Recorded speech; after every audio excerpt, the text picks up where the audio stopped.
groot bondschuttersfeest in Venray. Benefietconcert Nepal.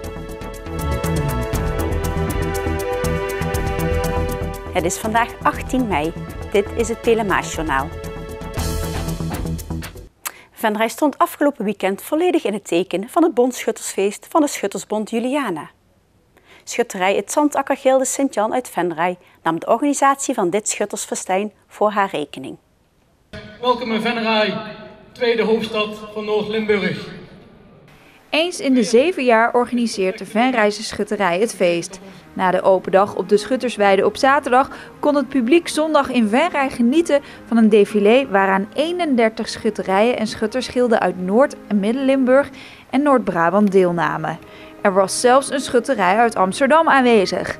En niet alle schutterijen zijn hetzelfde. Er zijn verschillen tussen de diverse regio's. Nou, je merkt gewoon dat de Limburgse schutterijen zijn enorm gefixeerd op het schieten. En bij de Brabanders is met name het vendelen en de marswedstrijden, die hebben meer een toegevoegde waarde ten opzichte van het schieten. Dus dat is een heel groot verschil tussen beide zaken. Het schutterswezen is een eeuwenoude traditie die nog steeds in stand wordt gehouden. Maar om deze ook in de toekomst bestaansrecht te laten houden, proberen de schutterijen steeds meer interesse van jongeren te wekken.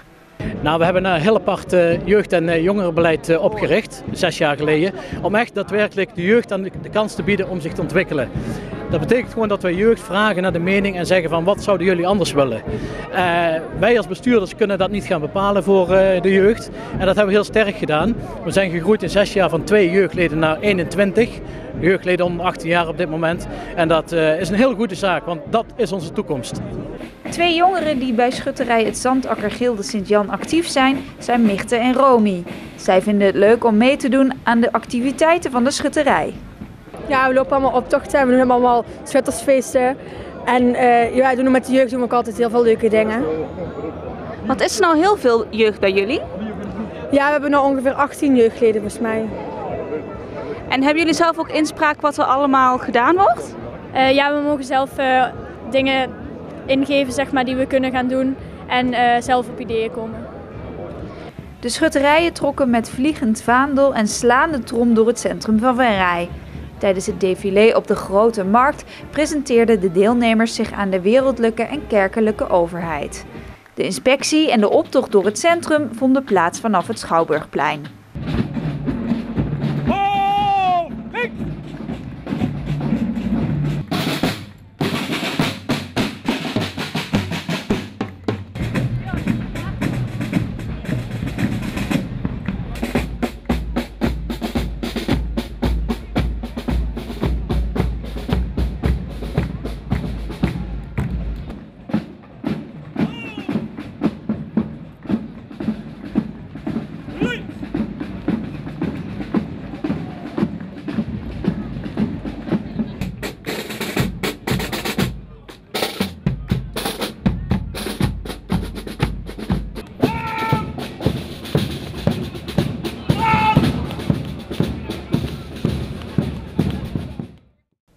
Iedereen kent de verschrikkelijke beelden uit Nepal. Om de mensen daar te ondersteunen werd afgelopen vrijdag een benefietavond georganiseerd in anno 54.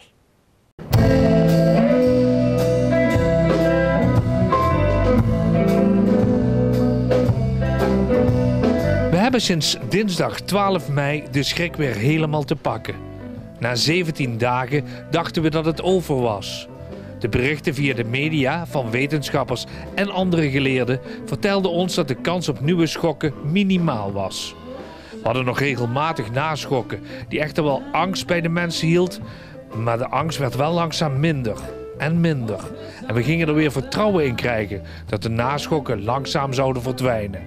Dat vertrouwen is nu weer helemaal weg. Zomaar een berichtje van Mario Jenneskens uit IJsselstein, die al jaren in Nepal werkt en woont. De verschrikkelijke beelden gingen de hele wereld over en raakten ook Frank Huawei. Ja, ik heb beelden gezien waar ik 3 jaar geleden ben geweest. Bijvoorbeeld de tempels. En als je nou ziet die beelden van dat er helemaal bijna niks meer van over is. En als je ziet dat mensen eigenlijk geen dak boven hun hoofd hebben. En bijna weinig tot geen voedsel en water. Ja, dan vind ik, daar moeten we iets aan gaan doen. buiten Giro 555. Dus nam Frank het initiatief tot het inzamelen van geld voor de getroffen mensen in Nepal. Naast een Zumba-marathon en wat andere kleine initiatieven nam Frank de telefoon en ging aan het werk en vond wat artiesten bereid om belangeloos op te treden. Nou, vanavond is een benefietconcert en doen Venraysche artiesten mee. Onder andere Ethan Huis, Chico Domik, Jeffrey Meijer van de Koor, Nelke Reis van Luna en John van Els. En onder andere ook Rob van Lieshout als presentator. Iedere optredende artiest had zo zijn eigen reden om deze avond belangeloos op te treden. Ik heb niet zoveel met Nepal, maar wel het drama wat zich daar heeft afgespeeld. En ook al die mensen die daar diep getroffen zijn, ja, daar wil ik gewoon aan bijdragen. En Frank die belde of ik mee wou zingen een paar nummers. En dat doe ik met liefde. Ik vind het van belang dat wij Nepal steunen, ondersteunen. Alle opbrengsten die in ieder geval naar Mario Jenneskens gaan, om daar in ieder geval financieel aan bij te dragen. Ik ken haar niet persoonlijk. De ondersteuning en de hulp die zij daar verleent, ja, dat spreekt mij gewoon ontzettend aan. Dat is mooi, dat is prachtig. Mijn ervaring met die Mario Jenneskens een heel een apart iemand die zichzelf wegcijfert voor andere mensen die hulp nodig hebben. En om die hulp te ondersteunen, dus een benefietavond die een mooie €400 in het laadje brachten. Samen met de opbrengst van de Zumba-marathon brengt dat de teller op €800, die zeker bij Mario goed van pas zullen komen.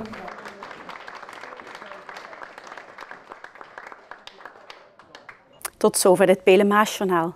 Deze uitzending wordt herhaald tot en met dinsdag 6 uur 's avonds. Om 7 uur is er weer een nieuw journaal. Weer of geen weer, bij ons is het altijd vakantieweer. Aankomende nacht blijft het op een bui na droog. Morgen overdag is het wisselend bewolkt.